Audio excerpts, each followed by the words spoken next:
potem reagirali konzuli, mislim, da so bili dosti bolj jasni in prepričljivi v svojih sporočilih, kot pa vlada, oblasti, tiste, ki niso priznale, ki niso skrbele, ki so samodomnevno nadzorovali Narodni dom in še kaj drugega.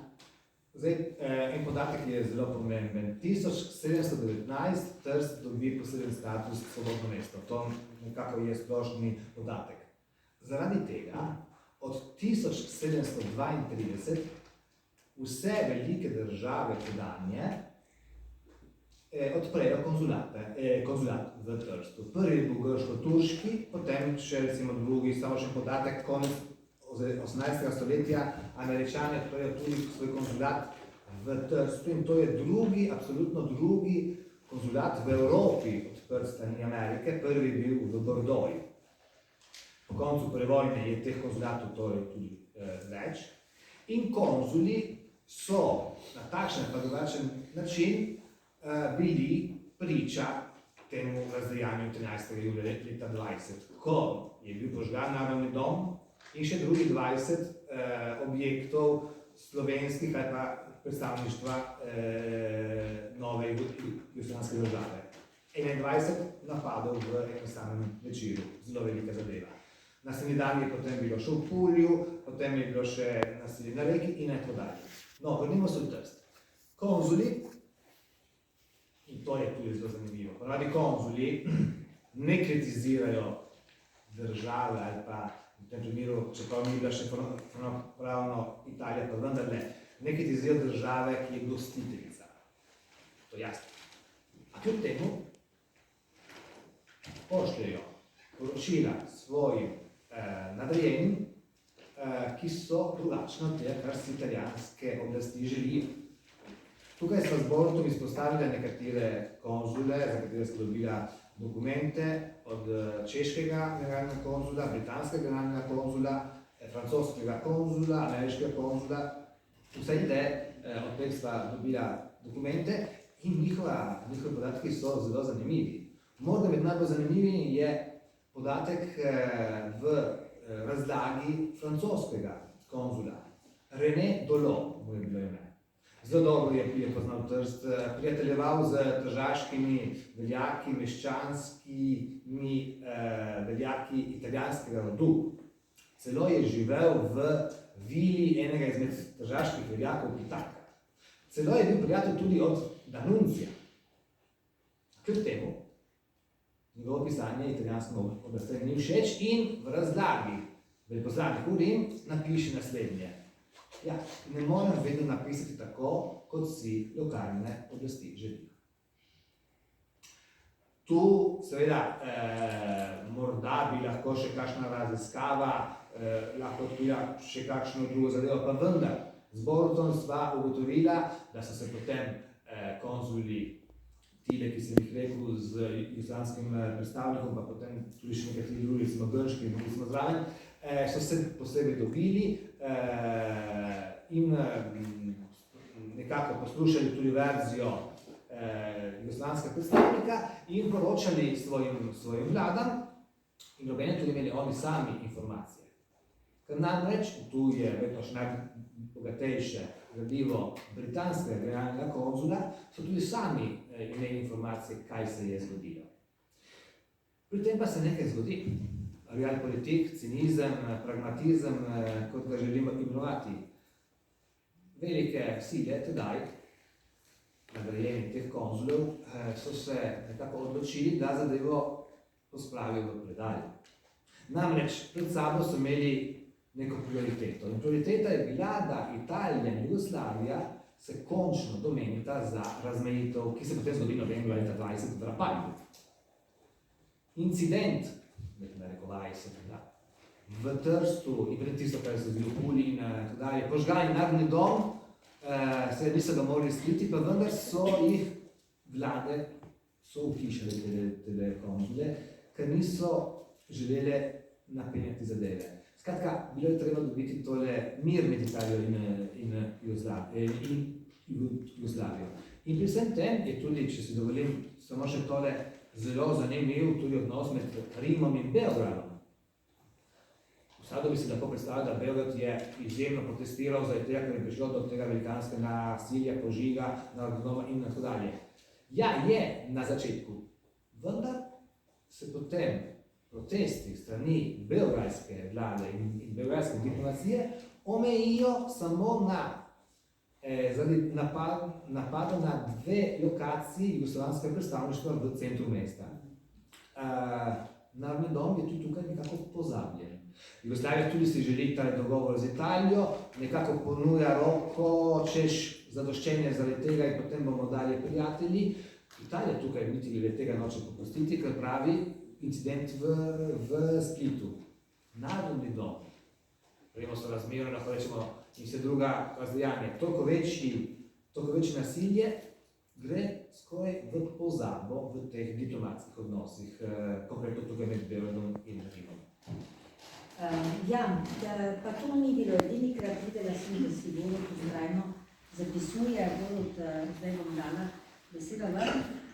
Tudi Slovenci so večkrat utišali tole željo, resnično željo, da bi Narodni dom dobili nazaj. Vemo, da je bil najprej prodan, da so ga hoteli večkrat odkupiti, potem je prihajal iz roke, bil je hotel do leta 1976, potem spet reveži niso mogli do njega. Kaj se je pravzaprav dogajalo s slovenskim odnosom do tega doma in slovenskim odnosom do tistih, ki bi jim bili lahko pomagali pri tem, da bi nekako prišli nazaj? Pa začnimo pri odškodninah, ki niso bile nikoli poravnane. Ja, to je en tak zanimivo poglavje, ki v bistvu je še, si upam trditi, da sva ga z Gorazdom šele načela. Kaj ti tukaj odpira vprašanje odškodnin, eno tako vprašanje, ki v bistvu ga ni še nihče načel, ali pa zelo malo, no? In v bistvu tukaj odpira eno vprašanje, ki se ne tiče samo Narodnega doma, ki je bolj ali manj kvantificiran, vsaj v smislu čisto umazanega denarja, koliko je vreden, ampak če potem gremo preučiti, kaj je vse ta požig prinesel za sabo, od tega, kot je primerno poudaril bivši direktor Tržaške posojilnice in hranilnice v nekem intervjuju v 70. letih, ki ga je objavil Primorski dnevnik ob eni izmed obletnic požiga in rekel, ja, v redu, saj je res, Narodni dom smo bili prisiljeni prodati, zato ker pač je bil ruševina in se nam ga niso dovolili ponovno obnoviti, čeprav smo si to želeli. Ampak to ni bil edina škoda, kajti to, kot piševa nekje z Gorazdom, je to v bistvu vrh ledene gore. Kajti so morali seveda že sama Tržaška posojilnica in hranilnica morala zaradi tega, da krije stroške in vsega skupaj prodati tudi imovino, ki je imela drugod po Trstu.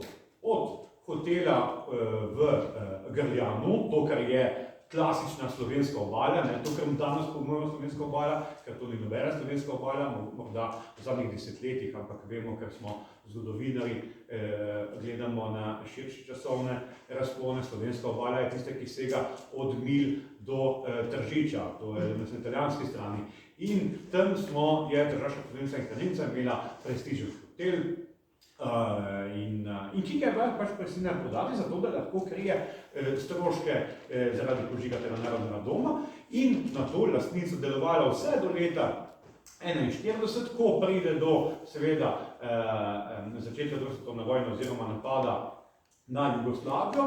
Mesec prej, glede ga seveda ni naključje, pride do likvidacije tega zavoda strani Banke d'Italia, ki vse imetje zaseže in ga nameni italijanskemu kreditnemu zavodu, kaj se reče, Spavno Interesse. Skratka, ta Narodni dom, kar se tiče tako škodnin, kar se tiče denarja, čistega, umazanega, konkretnega, je le en fragment v nekem bistveno širšem kontekstu nekih odškodnin, ki so neke lastnine Slovencev, ki so jo imeli še celo po drugi svetovni vojni. Tukaj so natančni izračuni, ki so jih dobila v arhivu Slovenije tukaj v Ljubljani, kjer so slovenski eksperti popišejo vse imetje, ki so ga Slovenci imeli v lasti še leta 1945 na Tržaškem in na celotnem Primorskem. In tu seveda ni nekih velikih presenečen, če trdimo, da je na Postojnskem 90% v lasti Slovencev, razen nekaj manjših italijanskih podjetij, ki je sem pa tja kupilo nekaj zemlje in naselilo nekaj kolonov, je v bistvu še vedno vse skupaj v slovenskih rokah. Ampak to velja tudi za marsikatero tržaško okolje in to ne samo za obroke, kot je recimo Svet Ivan ali kaj podobnega, ampak tudi za mestno središče, kjer je Poškeden ali pa Rojan, ki so dejansko te centralne mestne četrti, kjer Slovenci še vedno imajo imovino konkretno v lastnih rokah. In tukaj vidimo dejansko, kako to je še en problem, tak glede odškodnin, ki ga tukaj šele načenjava, ampak po mojem mnenju si zasluži potem tukaj še eno zelo natančno študijo, ki ga sama zgodovinarja žal ne morava opraviti. Tukaj bi potrebovali na tako interdisciplinarno ekipo z ekonomisti, pravniki in tako dalje, ki bi to razrešili. Kar se tiče pa, ker smo uspeli kot zgodovinarja, ki smo želeli tudi ne samo pogled oblasti, ampak vključiti tudi tisti pogled navadnih ljudi od spodaj navzgor, dobila kar nekaj pričevanj posameznikov in posameznic, ki so živeli v Narodnem domu in dejansko v tem požigu, v tem požaru izgubili vse. Od sobarice do vratarja, do tistega, ki je bil nastanjen v Narodnem domu. Seveda vse teh zgodb vam ne bomo danes razkrili, to boste prebrali v knjigi, so pa dejansko zanimive, zato ker govorijo o zelo konkretnih zgodbah posameznikov in posameznic, skratka ne gre samo za neko visoko politiko, dam daš med Beogradom in Rimom, ampak gre za čisto konkretne usode ljudi, ki so se prepletali v Narodnem domu in nasploh v mestu Trst, ki se tukaj pokaže vse ta zanimanje in večplastnost raznih razlag, kajti ko smo in že samih identitetnih pogledov, ker ne smemo pozabiti, ko sem na začetku povedal, da gre za slovensko zgodbo, nam je to seveda jasno, ampak morda marsikdo pozablja, da je bilo to največje slovensko mesto, ko se je to zgodilo. Ne smemo gledati z današnje perspektive, kjer je v bistvu Trst popolnoma odrinjen, pozabljen iz neke splošne slovenskega mentalnega obzorja. V času, o katerem govorimo, je bil Trst največje slovensko mesto, oziroma mesto na svetu z največjim številom Slovencev. Če pomislite, takrat je bilo v začetku 20. stoletja imel Trst 230.000 prebivalcev, katerih je bila približno tretjina, mogoče malo več, točnih podatkov nimamo, ampak prav gotovo hoče do tretjine Slovencev. To je 60, morda 70.000 prebivalcev. Če pomislite, da v istem času jih je Ljubljana imela 50.000, od katerih je bilo kakih 15.000 Nemcev, potem vidite, da je Trst imel dvakrat toliko Slovencev, kot jih je takrat imela Ljubljana. In zato lahko razumete, zakaj ni to neka marginalna zgodba v nekega narodnega doma, katero se pritožujejo neki zamejci ali nekaj podobnega, ampak gre to v bistvu za središčo zgodbo, okrog katere se vrti, ponavljam, to zgodovina slovenskega naroda. Zdaj, kar se tiče še odškodnin, je tukaj zanimiva zgodba. Jaz sem na to dobil v nekega jesenskega dne v arhivu Jugoslavije v Beogradu, novembra 19, se spomnim, in temu smo posvetili neko podpoglavje, to Franca Straha in njegovo usodo nekako primerjava s tista hlapca Jerneja, ki je iskal pač svojo pravico in je na koncu izgorel v tem svojem iskanju. Kako je dejansko nastanjen v Narodnem domu, po zagotovilih seveda oblasti in tudi lastnikov doma, naj lepo ostane v svoji sobi, ne se sicer ne boji napada, kaj ti bodo to oblasti preprečile, seveda temu predno sledil, tako tukaj razumete, zakaj ne smemo vedno verjeti oblastem, no, tukaj pa je zapiram. dejansko tam izgubil vse. In potem iskal svojo pravico od Judeža do Kajfeža, šel je vse do kraljevega dvora v Beogradu, vse slovenske ministre kontaktiral, senata, kraljevina in tako naprej, vse, da bi prepričal, da je on seveda upravičen do odškodnine, kajti je v tem požigu izgubil čisto vse. In prek te njegove zgodbe potem vidimo, kako se ne samo vprašanje škodnin, ampak dejansko vprašanje odnosa, tako beremo vprašanje odnosa med posameznikom in državo in dejansko ta neke vrste duel med nekim državljanom ali državljanko in oblastjo. Zdaj v tem primeru seveda v tem, glede Narodnega doma in tega požiga, ampak lahko bi seveda tukaj brali zgodbo navadnega smrtnika, ko ima opravka z birokratskim državnim sistemom. Mogoče še to, kar sem rekla prej. Odnos Slovencev, vemo, da so ves čas ga želeli, iskali, prosili, nekaj urejali. Vemo, da se je z ozimskimi sporazumi možnost tega vračanja pravzaprav ne samo povečala, ampak je postala realnost. Vendar je ves čas nekako bil v ozadju, kot vi ga tudi pišete v tej knjigi. Zakaj je bilo tako? Jaz bom to vprašanje načel in potem bom propustil to Gorazdu, ker je on dal skozi vse te ozimskega sporazuma, vse člene, jaz tega ne bi bil zmožen. Tako da je ona komplementarna. Jaz bom pa načel v tem smislu, to pa bom povedal, ker je po mojem zelo pomembno, sva nalašče izbrala ta dolgi časovni razpon, prav zaradi tega, da Narodni dom iztržava iz tega varnega zatočišča, ki je bil fašizem. Fašizem je sicer za marsičem zelo prikladno, ne samo kot ideologija, ampak tudi kot obdobje, zato ker tja lahko stlačimo vse hudo, kar je bilo. In so takrat začeli in potem zaključili, ko se je pač uradno končal fašistični režim. In tja smo pospravili, Slovenci in Italijani, tukaj ni razlik, vse tisto, kar se nam je slabega zgodilo. Če smo kaj slabega počeli, je to bilo zaradi fašistov. Če smo nam kaj slabega storili, je to bilo v času fašizma.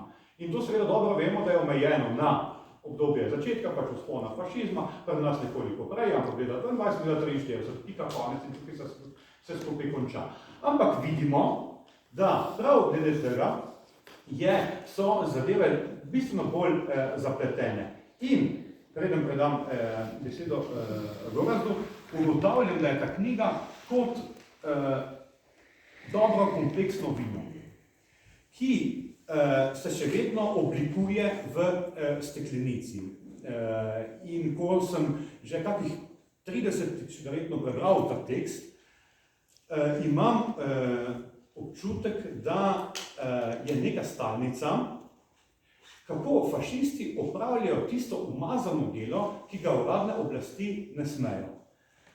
In zdaj ali so leta 20 ali potem kasneje, v času po drugi svetovni vojni, kjer so pač neke paravojaške formacije, nacionalistične skupine, dobivale seveda totalno podporo iz raznih kanalov v Rimu, zato da opravljajo seveda tisto delo, ki ga uradni kanali ne smejo. In tukaj Slovenci seveda so imeli, zlasti tržaški Slovenci, ki včasih seveda so imeli vso podporo iz Ljubljane in Beograda, ampak je bila včasih bolj v nekih načelnih, seveda osnovi bolj pri konkretnih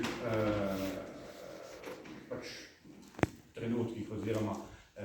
In to se potem vidi tudi v naslednjih letih, tudi po drugi svetovni vojni, ko so tržaški Slovenci želeli priti do svojih domov, ne samo tržaškega, ampak tudi recimo goriškega. In glede tega, in potem bom res zaključil, ampak ta je fantastičen dokument, ki ga navajava v knjigi, ki se je dobil v Rimu, podpisan strani Giulia Andreottija, ki je bil čez celotno obdobje hladne vojne v bistvu deus ex machina celotnega italijanske politike. Jasno piše, sicer to je navede za goriški trgovski dom, ampak velja nasplošno za vse slovenske domove, da jasno piše vsem ministrstvom z njegovim podpisom, kako ti domovi ne smejo priti ponovno v last Slovencev, zato ker če ne bodo tam Slovenci zganjali irredentizem. In zato je potem jasno, da so se lahko Slovenci tudi postavili na glavo, ampak bi tega narodnega doma dejansko nikoli ne dobili nazaj. Kot je, v bistvu, kot se je potem pokazalo na raznih poskusih po 2. svetovni vojni, to pač z Ozenskimi sporazumi, o tem bo povedal Gorazd. Zaščita